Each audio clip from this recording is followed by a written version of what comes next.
Vamos falar aqui do debate de São Paulo. Por que debate de São Paulo, né? Pode ter muita gente aqui que está participando da live de outros lugares do Brasil. O que está ocorrendo aqui em São Paulo tem que ter uma justificativa, né? Para mim, é um laboratório que está ocorrendo. É um laboratório político. Tá? A figura do Pablo Marçal, a questão da violência política, que agora, depois da cadeirada, não sei se vocês perceberam que virou a violência política virou uma pauta na grande mídia. Então, é a candidata a prefeita do Guarujá que tomou uns tiros, o carro dela foi alvejado, ela estava com a assessora e 2 crianças no carro, tomou um tiro. Também na Baixada Fluminense, violência. Então, eles agora estão empilhando uma série de casos para dizer que a política brasileira está sendo dominada por violência. Sempre teve violência na política brasileira. Tá? Desde o Homem da Capa Preta, o Tenório Cavalcanti. Não sei se já ouviram falar dessa figura. Tem até um filme, O Homem da Capa Preta, com o José Wilker, que fazia o Tenório Cavalcanti. Tenório Cavalcanti, que era da família da minha avó, a parte pernambucana da minha família. Eu me lembro muito pequeno, eu vi o Tenório Cavalcanti. Eu vi o Tenório Cavalcanti na casa da minha avó, que eu me lembro assim, uma figura estranhíssima. E o cara andava com uma metralhadora, a Lurdinha. Ele chamava de Lurdinha a metralhadora. É o início das milícias. O cara vendia proteção na Baixada Fluminense. Tenório Cavalcanti. Então, essa coisa de violência, tal, agora descobriram a violência. Por causa do quê? Por causa disso daqui, a cadeirada. Caindo o nível da política, baixaria. Então, aquela coisa, olha esses políticos, a grande mídia, vocês podem ver que o comentário é sempre esse. Eles estão querendo criar dissonância cognitiva. Para quê? Para desmoralizar a política. Esse é o jogo. Tá?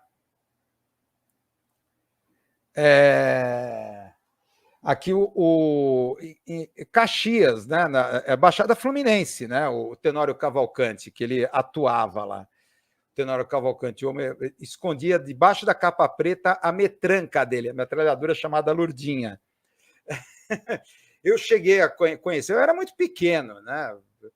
Era nessa época que eu vi o Pelé, sei lá, menos ainda, acho que mais pequeno, eu me lembro assim muito pouca coisa, mas é da família da minha avó, minha avó é Cavalcanti, tal, e meu avô Tenório, né, a parte pernambucana, não a parte portuguesa.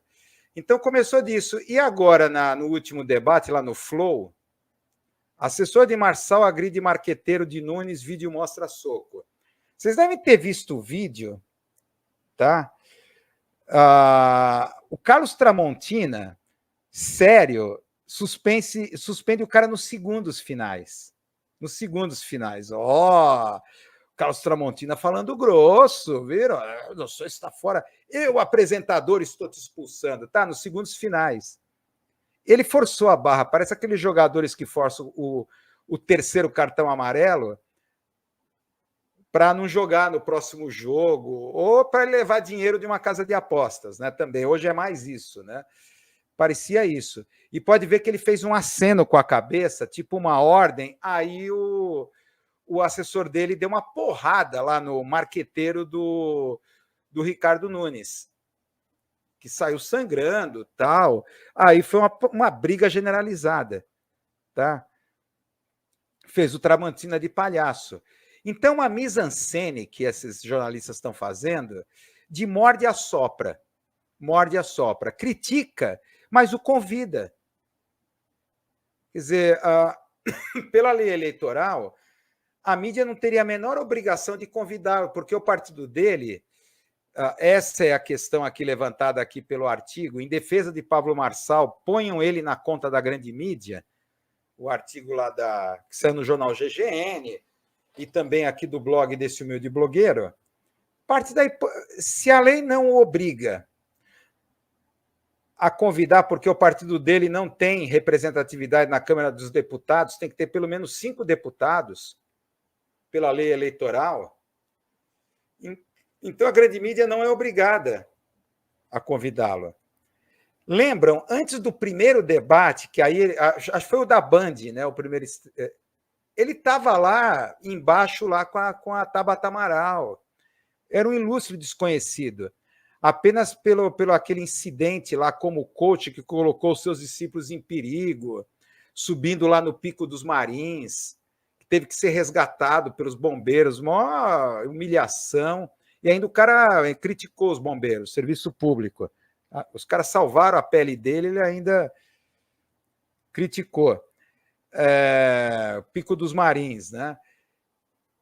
Aí lá na Band, o cara foi para o estrelato, disparou. E o cara aloprou politicamente, porque o cara sabe como criar acontecimentos e tudo mais, e conta com isso. Ó. Ele hoje estava lá no SP1 da TV Globo, tá? Sendo entrevistado, assim, qual é o nome desse jornalista, desse apresentador do SP1? Alguém vai me lembrar aqui no chat. Agora eu esqueci o nome dele. Alguém vai me lembrar aqui. Tipo, ele falando assim, não, eu vou... Você vai... Ele perguntou pro Pablo Marçal, você vai acabar com o Bolsa Família? Porque você critica o Bolsa Família como Bolsa Pobreza, Bolsa Miséria, o Alan Severiano. Muito obrigado. O Alan Souza aqui lembrou o xará dele, o nome do xará dele, né? O Alan Severiano. O Alan Severiano perguntou isso. Que você critica, e falou, não, eu não critico, é a realidade, é Bolsa Miséria. E o que você vai oferecer em troca? Mudar a mentalidade. Mudar aquela coisa do mindset que ele fala. Prosperar. Eu vou trazer prosperidade. Tem que ter a porta de entrada e a porta de saída desses benefícios sociais. A porta de saída é ensinar prosperidade. Era questão do Alan Severiano apertar, mas como você vai ensinar isso? É pelo ensino público? Você vai ensinar às crianças a mentalidade da prosperidade? Como você vai construir essa porta? Não. Deixa ele falar, parte para a próxima pergunta. Assim, passando pano. Amanhã vai ser o Boulos, vamos ver. Né? Assim, passando pano. Está lá atrás a Faria Lima, a visão ideal, foi ali que foi construído os estúdios da Globo, é altamente simbólico. Então, os prédios corporativos, a Ponte Otávio Frias, né, a Ponte Estaiada, ali a avenida que era a Avenida Águas Espraiadas virou a Avenida Roberto Marinho, e aquele elefante branco daquele trem lá, daquele trem suspenso lá, aquele elefante branco, poço de corrupção que está ali, abandonado, e ninguém fala nada, eles não se dispõem a falar nada. O monotrilho está lá. Então, deixou ele falando besteira. Deixa, tudo bem. Eu vou trazer prosperidade, mudar o pensamento, o mindset, né? Ele não usou essa expressão, mas a mentalidade. Para quê? Para a porta de saída dos benefícios sociais. Aí ele falou, então você vai acabar... Não. Quem não mudar a mentalidade vai continuar recebendo Bolsa Miséria. Ele falou, pô... E nada, não aperta. O Alan Severiano é aquela coisa, sabe? Então tá uma coisa de normalização. Ele é o filho dileto da mídia. Por quê?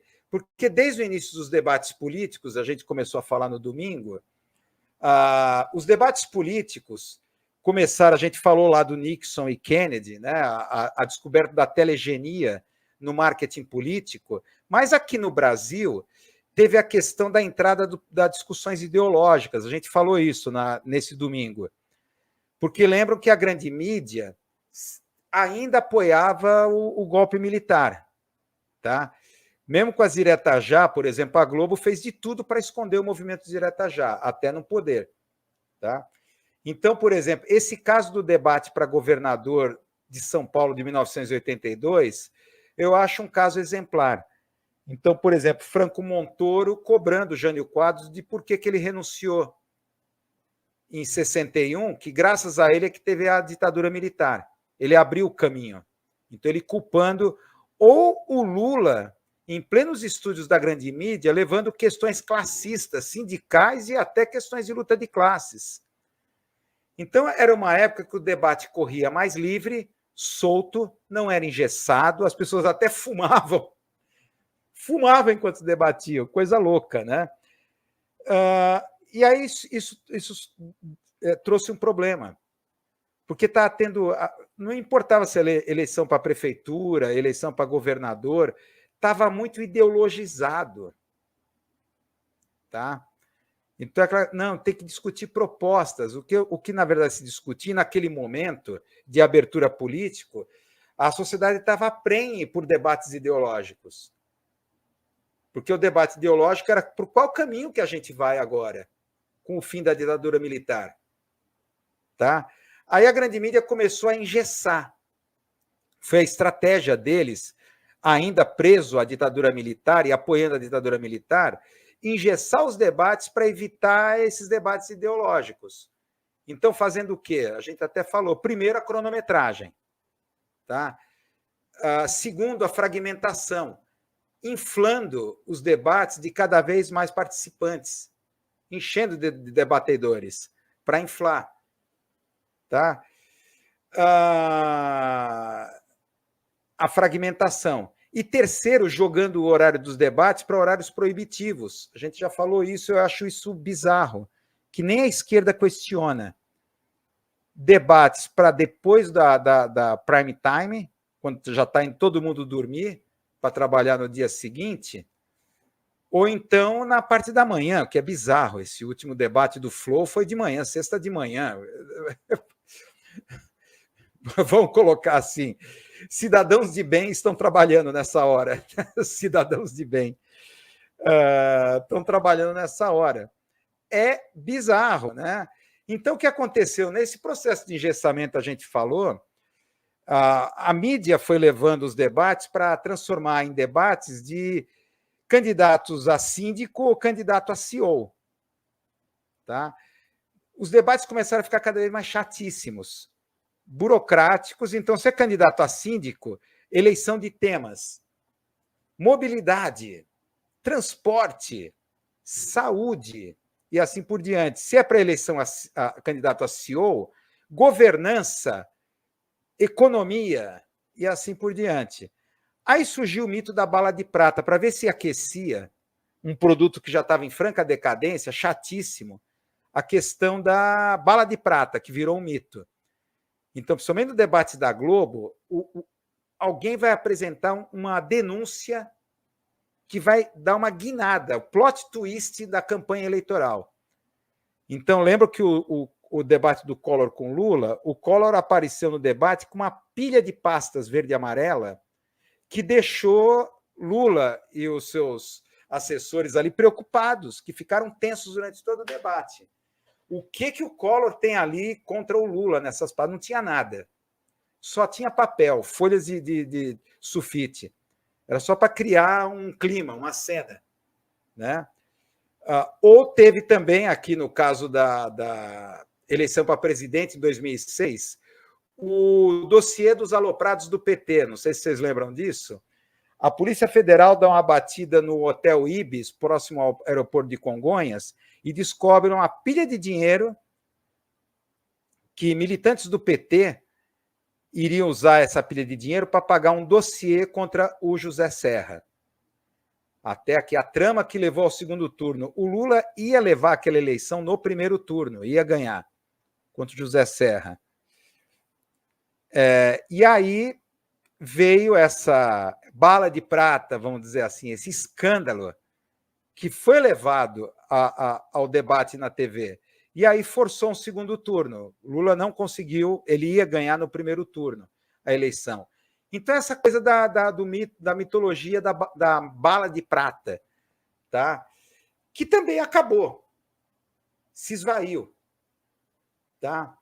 E aí aparece o Pablo Marçal, quer dizer, diante de um produto engessado, que virou, parece discussão de condomínio, e eles empurram, não, o debate tem que ser propositivo, porque o público, o eleitor quer saber, você vai cortar a grama da sua praça, assim como se cada detalhe de zeladoria pública, por exemplo, não tivesse um paradigma político-ideológico por trás. Keynesiano, marxista, neoliberal. Tá? Isso tem que ser discutido em debate. Quem é quem ideologicamente, mas é exatamente isso que não quer a grande mídia. Tá? Que eu me lembro dos debates no começo dos anos 80, lá já final dos anos 70, o processo de abertura política era eletrizante. Quem é você? Que pito você toca? Que ideologia você é? Eram as questões levantadas. Mas tem outra questão que a Tabata Amaral fez, você é o... Enfim, para fechar esse raciocínio, né? O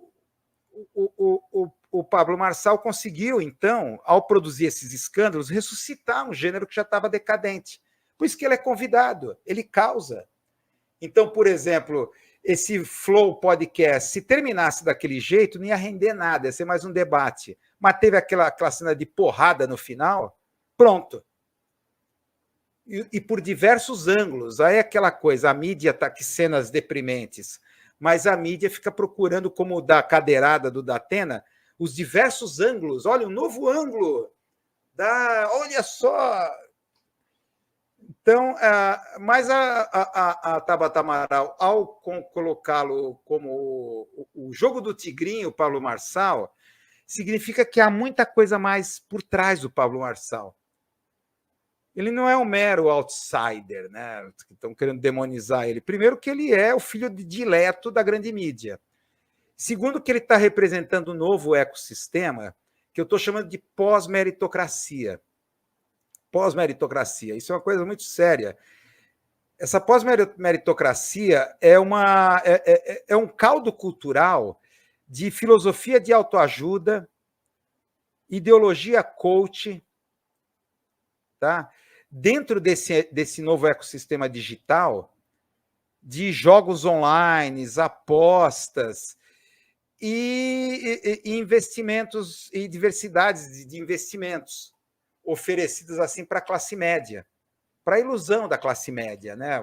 A classe média, que são sardinhas no mercado financeiro, tem a ilusão que vão ficar ricos fazendo aplicações certas, conversando com as pessoas certas, os day traders certos. XP Investimentos vende esses tipos de ilusões, tá? Você vai pegar seus parcos recursos, você vai diversificar suas aplicações e você vai ganhar muito dinheiro. É a ideia do enriquecimento fácil. Então, portanto, está em choque aqui dois paradigmas. Eu vejo que o bate-boca da Tabata Amaral com o Marçal é o choque entre dois paradigmas. A meritocracia clássica do neoliberal, que eu acho que a Tabata Amaral representa essa época que está passando, embora ela seja jovem, né, ainda, e a pós-meritocracia que o Pablo Marçal aponta para o futuro. Tá?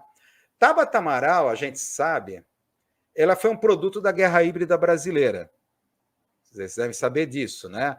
Ela teve uma origem periférica, tal, então entrou na Fundação Educar, do Jorge Liman, o bilionário Jorge Liman, tá?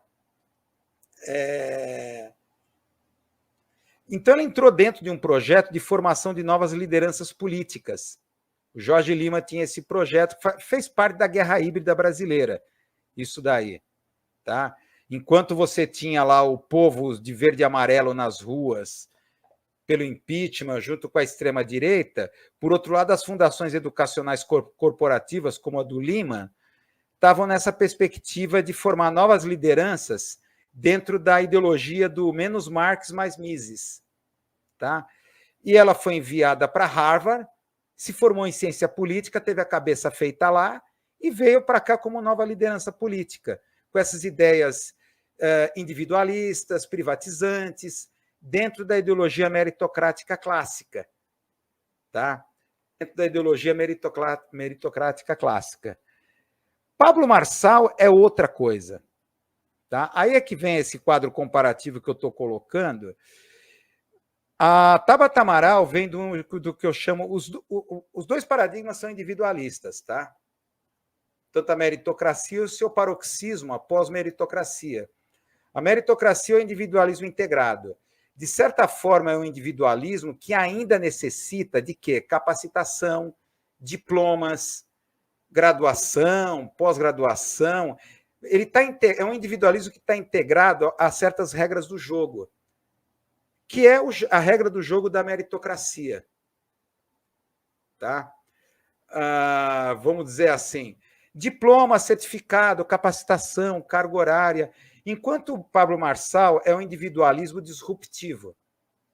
Por quê? Porque ele tem que ser tão criativo até ao ponto de que ele ande no limite entre a contravenção e a legalidade. Tão criativo que passa por cima da ético-moral. Ele não depende, ele não quer mais saber de certificados, diplomas, isso ou aquilo. Ele é um trickster. Passa por cima da ética e moral. Qualquer coisa, ele pede desculpa e se reposiciona. Tipo um Felipe Neto da vida. Tipo um Felipe Neto. Qualquer coisa, pede desculpas. Então, você tem essa coisa do individualismo disruptivo. A meritocracia clássica é a competição. É aquela coisa do todos contra todos.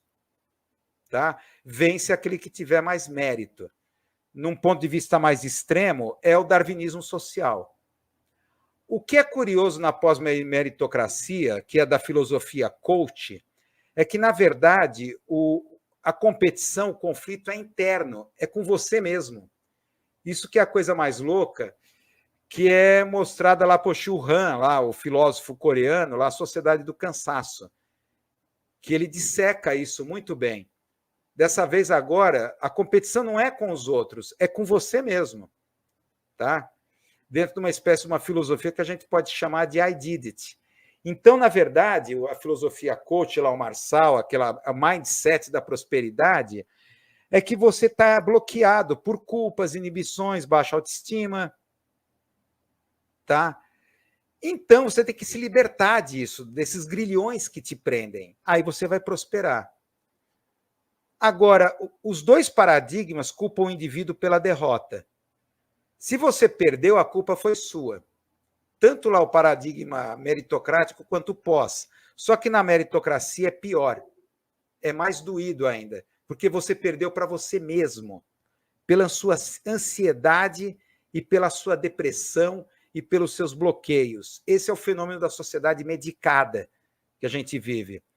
Na meritocracia, o futuro é sublimado. Então, é claro que você... Por exemplo, Tabata Amaral teve que fazer estudos, ir para Harvard, 4, 5 anos. No final lá da graduação dela de ciência política, fazer uma dissertação, isso leva tempo. Isso implica no conceito freudiano de sublimação. A base da cultura, da sociedade, é a sublimação. Porque nós temos, no fundo, instintos. Todo instinto busca gratificação imediata. Só que a sociedade só existe, a cultura, porque a gente pega essa energia por trás do desejo da gratificação imediata e investe em algo para o futuro. Ou seja, daqui a 4, 5 anos, 10 anos, eu vou ter a titulação necessária para ser CEO, sei lá. Já após meritocracia, a gratificação é imediata, é o enriquecimento imediato que eles estão prometendo. Isso é uma coisa muito séria. Cassino, jogos online, e também a Faria Lima. Olha, diversifique sua carteira de investimentos. Vem o teu gerente de investimentos, né, com conflitos de interesse, te oferecer carteiras de investimento. Né? Busca-se a gratificação, é dessublimado. Eu quero enriquecimento rápido. Aí aparecem jogadores de futebol, influencers, tá? Prometendo essa coisa, enriquecimento rápido. Tá? Aqui, continuando nossa comparação, a meritocracia é laica, a pós-meritocracia é messiânica, mística, porque, bem ou mal, a meritocracia ela é tributária ainda da ciência. Você tem que estudar, você tem que se capacitar, você tem que... Ciência política, Tabata Amaral, Teve que passar a ler livros, estudar, fazer uma dissertação final do curso. Ainda está dentro do conhecimento laico. Após meritocracia, esse caldo cultural coach é messiânico, tendendo para o místico. Por quê? Como o próprio Pablo Marçal se definia como coach ontológico, vocês já ouviram falar disso, que o pensamento molda a realidade. O que você pensa, o que você quer é aquilo que você pode. O pensamento faz acontecer. Tá? Então, de repente, essa coisa de conectar-se consigo mesmo, despertar energia positiva, com a ajuda de guru, líderes carismáticos, forças místicas, energias. Então, isso cria uma coisa da New Age a uma igreja neopentecostal. Tudo está dentro do mesmo paradigma. E, para o final, a gratificação pelo esforço, o sucesso final depois de tanto tempo sublimado, e na pós-meritocracia é o prêmio pelo jogo. É a gamificação. Gamificação. Você ganhou o prêmio pelo jogo, não é uma gratificação. Tá? É uma coisa, o Pablo Marçal está apontando para isso. Por que está acontecendo isso? Que há um esgotamento da ideologia do empreendedorismo. Aquilo que foi vendido do pós-golpe contra a Dilma, tá? É isso aqui, ó. Mais de 2 milhões de empresas fecharam em 2023 no Brasil. Por essa matéria, fecha 4 empreendimentos por minuto no Brasil. Tá? 4 empreendimentos por minuto. Essa coisa, já caiu a ficha desse pessoal, isso aqui não gira, não dá certo. Para nós que somos marxistas, a força de trabalho que se transmuta alquimicamente em capital não existe. Só em Harry Potter, né, talvez. Como? Então, o pessoal está cansando. A gente vê a mídia cantando loas ao empreendedorismo. Então, desempregado, você pode ser empreendedor, tá empreendedor. Até motorista de Uber virou empreendedor. E as pessoas estão já de saco cheio e vê essa coisa do enriquecimento rápido. Eu não quero empreender, eu quero enriquecimento rápido. E a proliferação, aí você vê a proliferação das bets, olha lá. Comprometendo o consumo dos mais pobres, que está impactando as indústrias. Essa aqui foi colocada aqui pelo Fernando Pimentel, né, que é CEO, presidente da Associação Brasileira da Indústria Têxtil de Confecção. A economia real já está sentindo o impacto dessa grana das bets para onde está indo. Tá? Ou você vê isso daqui. Divórcios estão aumentando, motivados pelo vício em bets e jogo do tigrinho. Meu marido vendeu a nossa casa. Essa matéria é da BBC Brasil, tá? BBC Brasil. São relatos de uma advogada, essa matéria, Audrey Cardoso Scatolin, ou Scatolin, vamos dizer assim. Ela é um escritório de advocacia da cidade de Americana, do interior de São Paulo, estamos falando isso. Ela diz que em 2022 ou 2023, divórcios motivados por vício nos jogos de azar representam cerca de 80% dos casos do escritório dela. 80%. Isso aqui é uma bola que a gente vem cantando desde o ano passado nessa live. Isso é um problema de saúde pública, é uma pandemia, destrói famílias, relações conjugais, relações de amizade. E aqui, beneficiários do Bolsa Família gastaram 3 bi em bet somente em agosto. Isso porque essa pesquisa do Banco Central só mostrou investimentos apostas através de PIX. Através de PIX. Não levou em consideração outras formas de pagamento de aposta, como cartão de crédito e outras coisas. 3 bi. Tá? Vamos avançar. E aí o caso, olha, aí vem isso. Olha, esse judiciário, esses concurseiros, Isso é outra praga que veio da bonança, né? Nos bons tempos do governo Lula, esses concurseiros que chegaram com esse discurso meritório